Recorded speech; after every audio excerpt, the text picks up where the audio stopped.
বাংলাদেশের মানুষ তার ধর্মের কাছাকাছি থাকতে চায়, কিন্তু বাংলাদেশের মানুষ ধর্মীয় সম্প্রীতি কি সেটা জানে। বাংলাদেশের সাম্প্রদায়িক টেনশন লাগাই রাখছে দুইটা দল, বিএনপি আর আওয়ামী লীগ। হিন্দুদের সম্পত্তি দখল করছে কে? আওয়ামী লীগ আর বিএনপি তো ভাগাভাগি কইরা। আওয়ামী লীগ বেশি করছে, বিএনপি একটু কম করছে, কিন্তু ভাগাভাগি করে করছে। এটা ডেটার কথা, বানায় বানায় বলা কথা না। বাংলাদেশে যতগুলো হিন্দুদের উপর আক্রমণ হয়েছে সবগুলোতে আওয়ামী লীগ এবং বিএনপির স্থানীয় লোকজন ছিল। আমি বলতেছি, দায়িত্ব নিয়ে বলতেছি, প্রত্যেকটা ঘটনার দেখায় দেওয়া যাবে, অঙ্ক কষে দেখায় দেওয়া যাবে। আপনি একটাও ঘটনা দেখাতে পারবেন না যেখানে জামাতের লোকজন যুক্ত ছিল। এই আওয়ামী লীগ আর বিএনপির মূল লক্ষ্য হচ্ছে বাংলাদেশের সংখ্যালঘু সম্প্রদায়কে, বিশেষ করে হিন্দু সম্প্রদায়কে নিজের স্বার্থে ব্যবহার করা, নিজের হীন রাজনৈতিক স্বার্থে ব্যবহার করা। দেশে থাকলে ভোটটা তার, ইন্ডিয়া পালাইলে জমিটা তার। এইবার সাধারণ হিন্দু সম্প্রদায় জায়গা মতো ভোট দিয়ে দিবে। সিল মারো রে সিল মারো।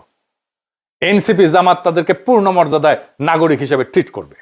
তারা সিদ্ধান্ত নিয়ে ফেলছে। ইলেকশনের দিন তাদের বুঝতে পারবেন, এবং এর ফল যেটা হবে, বাংলাদেশের সংখ্যালঘু সম্প্রদায় বাংলাদেশের 55 বছরের ইতিহাসে যেমন আজাদির সুখ পায় নাই, সেই আজাদির সুখ, সেই আজাদির স্বপ্ন তাদের পূরণ হবে। এইটা তারা পাইতে যাইতেছে এই জামাত এনসিপির শাসনে। লিখে রাখতে পারেন, গত 15 বছরের দমন বাংলাদেশের ইসলামী নাম পরিচয় মুছে দেওয়ার চেষ্টা করছিল, পারে নাই। ক্ষোভ বাড়াইছে, ইসলামী পরিচয়ের ঝান্ডার নিচে মানুষ সংগত হয়ে দাঁড়াইছে।